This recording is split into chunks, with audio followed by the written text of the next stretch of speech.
State level பாடிக்கு அண்ணே கொஞ்சம் அமைதியாக இருங்க. ஸ்டேட் லெவல் பாடிக்கு என்ன சொல்கிறாங்க, the board for a state and the national capital territory of Delhi shall consist not more than 11 members to be nominated by the state government கொடுத்துட்டாங்க. இதில் ரொம்ப இதாக இருக்கிறது என்ன அப்படின்னா, நீங்கள் இந்த புதிதாக இவங்க கொண்டு வந்திருக்கக்கூடிய இந்த செக்ஷன் 3ல என்ன சொல்கிறாங்கன்னா, 2 or more elected members from the municipalities or பஞ்சாயத்துன்னு சொல்கிறாங்க. இவ்வளவு நாள் அது இல்லைன்னு நினைக்கிறேன். இல்லை சார், இல்லை. ஆமாம், இப்போ வந்து அதையும் சொல்லிடுறேன். 2 வழக்கறிஞர் இருப்பாங்க. அதாவது 2 வழக்கறிஞர் 2 முத்தவழி சார்பாக இருப்பாங்க. ஒன்று 3 கம்யூனிட்டி இருக்கு. சியா கம்யூனிட்டி, அந்த கம்யூனிட்டில இருந்து ஒருத்தர் வருவாங்க. இது இல்ல, இந்த முத்தவழி கமிட்டிங்கிறது எலெக்ஷன் நடக்கும் அந்த ரெண்டுக்கும், அத ஒன்னாக மாத்தி இருக்காங்க. புரியுது. இதே தான் மாநிலத்துக்குள்ள என்ன சொல்றாங்க அப்படின்னா, மாநிலத்துக்குள்ள வந்து நீங்க நேஷனல் லெவல் போர்டில் வந்து என்ன சொல்றாங்க, அட்மினிஸ்ட்ரேஷன் ஆர் மேனேஜ்மெண்ட் அண்ட் அடிஷ்னலா finance management, engineering or architecture and medicine, மொத்தம் 4 பேரை கொண்டு வரணும்னு சொல்றாங்க சார். ஒவ்வொன்றுல இருந்து ஒரு மெம்பர் நேஷனல் லெவல்ல. இந்த 4 வகை சம்பந்தம் இல்ல. ஆமா, 4 பேரையும் கொண்டு வரணும்னு சொல்றாங்க. ஸ்டேட் லெவல்ல என்ன சொல்றாங்கன்னா, 2 பேரை கொண்டு வரணும்னு சொல்றாங்க. 2 persons who have professional experience in business management, social work, finance or revenue, agriculture and development activities. இதில் இருக்கக்கூடிய 2 மெம்பர்ஸை கொண்டு வரணும்னு சொல்லிட்டு இது எல்லாம் கொண்டு வந்தாங்கன்னு வச்சுக்கோங்களேன். இது இந்த போர்டினுடைய நடைமுறையில் வரக்கூடிய காலத்தில் சிக்கலை உருவாக்குமா, இது சீர்படுத்த ஏதாவது உதவுமா? இல்லை, நிச்சயமாக இது சீர்படுத்த உதவும். ஏன்னா நீங்கள் அக்ரிகல்ச்சர் அண்ட் இன்ஃப்ராஸ்ட்ரக்சர் டெவலப்மெண்ட்டை தெரிஞ்சவங்க இந்த வக்பு சொத்துக்களை டெவலப் பண்ணலாம். ஃபினான்ஸ், நிதி ஆளுமை மிக்கவர்கள் அதை கையாளலாம். ஆனால் அவர்கள் யார்? புரியுது. என்னுடைய கேள்வி, அவர்கள் யார்? இவங்க 2 பேருடைய பார்வை வேறு. அவர்கள் யார்? ஏன்னா இஸ்லாம், அதாவது என் சொத்தை தான் நான் சரியாக கையாள முடியும், பாதுகாக்க முடியும். எனக்கு உரிமை உள்ள சொத்து தனக்குன்னு வரும்பொழுது தான் அந்த வழிவேதனைகள் தெரியும். அப்போ இஸ்லாமிய மார்க்கத்துக்கு சொந்தமான வக்பு சொத்துக்களை அந்த இஸ்லாம் மார்க்கத்தை கடைபிடிக்கக்கூடியவர் அந்த பொறுப்புகளில் நியமிக்கப்பட்டால் அவர் சரியாக அதை மேலாண்மை செய்வார். அதில் மாற்று கருத்தே இல்லை.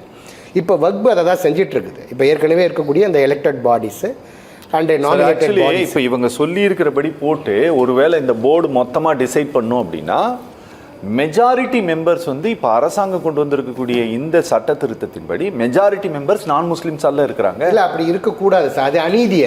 அதை தான் திருப்பி சொல்லிட்டு இருக்கேன். நீங்கள் ஏற்கனவே ஒரு ஜாயிண்ட் பார்லிமெண்ட் கமிட்டி ஜேபிசி போட்டிங்க. அதிலே ஆளுங்கட்சி 16, எதிர்கட்சி 10. அப்போ அங்கே சம உரிமை எங்கே இருக்காங்க? ஈக்குவாலிட்டி எங்கே இருக்காது.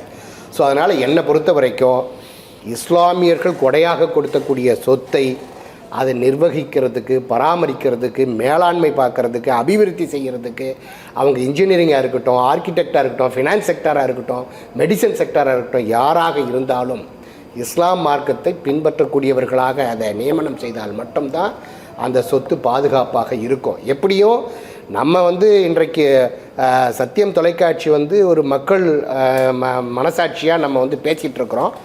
பாராளுமன்றத்தில் எப்படி 543 பேர் இருக்கிற உறுப்பினர்களில் நிச்சயமாக 272 பேர் ஆதரவு இருக்கிறாங்க. நிச்சயமாக இந்த சட்டத்தை நிறைவேற்றிடுவாங்க. அதில் மாற்றுக்கருத்தே இல்லை.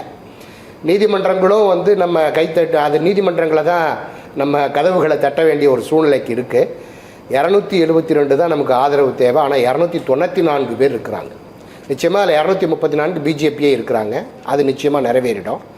அதே போன்று எதிர்கட்சிகள் 236 தான் இருக்குது, பெரும்பான்மை இல்லை.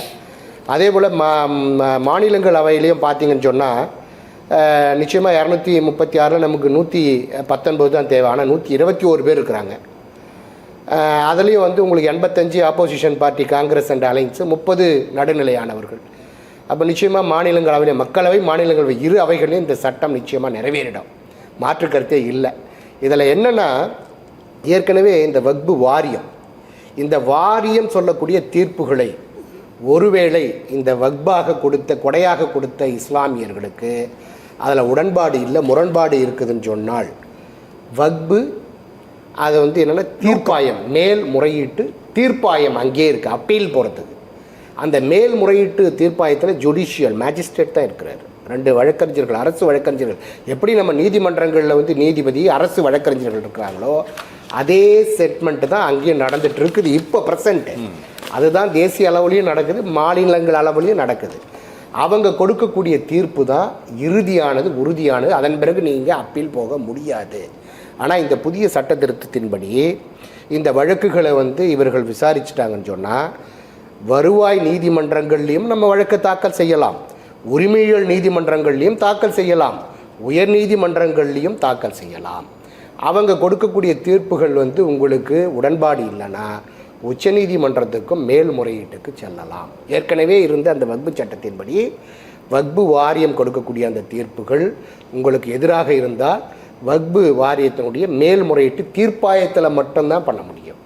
இப்போ நீங்க ஆனால் இப்போ நீங்க 30 ஆண்டுகளுக்கு மேல ஆகும் தீர்ப்பு கிடைக்கிறதுக்கு. அதான் அவர் சொல்றாரு. ஸோ தலைமுறைகள் கடந்து போயிடும். நீங்கள் எப்படி இப்போ கேஸ் சிவில் வழக்குகள் எப்படி நடந்துட்டு இருக்கோ அதே நிலைப்பாடு இதில் இருக்கும். இப்போ இந்த நீதிமன்றங்களில் முழுக்க முழுக்க இந்த வக்பு வாரியத்தில் இஸ்லாம் மார்க்கத்தை சார்ந்தவர்கள் இருப்பாங்க. ஆனால் இந்த தீர்ப்பாயத்தில் நான் முஸ்லீம் இருக்காங்க, ப்ரெசன்ட் பல மாநிலங்களில் இருக்கிறாங்க. ஸோ அது சரியான ஒரு வழிமுறையாக நடைமுறையாக இருந்தது. இப்போது இந்த நிலைப்பாடு, இந்த சட்ட திருத்தத்தின் மூலமாக இந்த சொத்துக்கள் எளிமையான முறையில் அரசுடைமையாக்கக்கூடிய ஒரு சூழலுக்கு தள்ளப்படும். ஏற்கனவே ஐயா சொன்னாங்க, பெல் நிறுவனம்ட்டு, துப்பாக்கி தொழிற்சாலை, பல இந்து அமைப்புகளுடைய அலுவலகங்கள், பல இந்து சகோதரர்களுடைய நிறுவனங்கள், கட்சி, பாரதிய ஜனதாவினுடைய கட்சி அலுவலகங்கள்லாம் பல இந்த சொத்துக்களில் அனுபவிச்சுட்டு இருக்கிறாங்க. அவர்களுக்கான அந்த வாடகை இருக்குது பாருங்கள். இப்போ ஹெச்ஆர்என்சி சொன்னாங்க ரொம்ப தெளிவாக, நீதிமன்றத்தில் வழக்கு தொடுக்கப்பட்டு நிலுவையில் இருக்கக்கூடியது, அப்புறம் ரெண்ட் கண்ட்ரோல் ஆக்டில் நடவடிக்கை, அப்புறம் வாடகையை உயர்த்தி கொடுக்கணும் அப்படிங்கிற அந்த நிலைப்பாடு, அதை வசூலிக்கணும் அப்படிங்கிற இம்ப்ளிமெண்டேஷனு, கூட்டிய வாடகை உயர்த்திய வாடகையை உடனடியாக 30 நாட்களுக்குள்ளே நீங்கள் சப்மிட் பண்ணணுங்கிற நிலைப்பாடு, இப்படி பல வழக்கு தீர்ப்புகள் இருக்குது. அதுபோன்று இப்படி இந்த வக்பு சொத்துக்களில் அனுபவிச்சுட்டு இருக்கிறவங்க வாடகை தரலைன்னா அவங்கள காலி பண்ணுறதுக்கோ அவர்கள்கிட்ட இருந்து வாடகை வசூல் பண்ணுறதுக்கோ எந்த விதமான பாதுகாப்பும் உறுதித்தன்மையும் இதில் இல்லை. இன்னும் கூடுதலாக இந்த இஸ்லாமியர்கள் மத்தியில் ஒரு பிரித்தாளக்கூடிய ஒரு சூழ்ச்சியை இந்த சட்ட திருத்தத்தில் கொண்டு வந்திருக்கிறாங்க. இப்போ நீங்கள் எந்த ஷா பிரிவு, சன்னி பிரிவு, தாவூதி பிரிவு, போரா பிரிவு, எந்த முஸ்லீமாக இருந்தாலும் ஒரே ஒரு வக்பு வாரியம் தான் அதை நிர்வகிக்கும், பாதுகாக்கும், அட்வைஸ் பண்ணும், கண்காணிக்க, சூப்பர்வைஸ் பண்ணும். ஆனால் இப்போ இந்த சட்ட திருத்தத்தில் தாவூதி முஸ்லீம்களுக்கும் போரா முஸ்லீம்களுக்கும் தனித்தனியே வக்பு வாரியங்களை அமைத்து கொடுப்பதற்கான சட்ட திருத்தத்தை கொண்டு வந்து இஸ்லாமியர்கள் மத்தியில் ஒரு பிரித்த ஆளுமையை கொண்டு வருவதற்கான முயற்சியையும் இந்த சட்ட திருத்தத்தில் பாரதிய ஜனதா கட்சி முன்னெடுத்திருக்கிறது என்பது வேதனைக்குரியது. ஆனால் நம்முடைய அருமை அண்ணன், நம்முடைய சகோதரர், நம்முடைய உடன்பிறப்பு அண்ணன் தூத்துக்குடி செல்வம் பாகிஸ்தான் பிரியும் போது முஸ்லாமிய சகோதரர்கள் அவர்கள் மேலே அன்பு பாசம் கட்டி தழுவுறோம், ஆற தழுவுறோம், இன்ஷா அல்லாஹ், மாஷா அல்லாஹ் என்னென்னவோ சொன்னாரு. அதை எல்லாம் ஏற்புடையதாக அந்த இந்த சட்ட திருத்தங்களில் கொண்டு வந்து அதை பாதுகாக்கிறதுக்கு நடவடிக்கை எடுத்தால் அதை நாம் மனதார வரவேற்போம். மாறாக இப்படிப்பட்ட சீர்கேடான சட்ட திருத்தங்கள், அபகரிக்கக்கூடிய சட்ட திருத்தங்கள், கபலீகரம் செய்யக்கூடிய சட்ட திருத்தங்கள், புறவாசல் வழியே வந்து சொத்துக்களை களவாடக்கூடிய சட்ட திருத்தங்களை நாம் எதிர்க்கிறோம். மக்கள் இதை புரிந்து கொண்டு சரியான ஒரு நிலைப்பாட்டை எடுப்பார்கள். சார் ரொம்ப நன்றி சார். நேயர்கள் மற்றும் நிர்வாகம் சார்பாக நிகழ்ச்சியில் பங்கேற்று பேசிய 3 பேருக்குமே ரொம்ப நன்றி. நேயர்களே, நிகழ்ச்சி நிறைவு பெறுகிறது. மீண்டும் மற்றொரு நிகழ்ச்சியில் சந்திக்கலாம். நன்றி, வணக்கம்.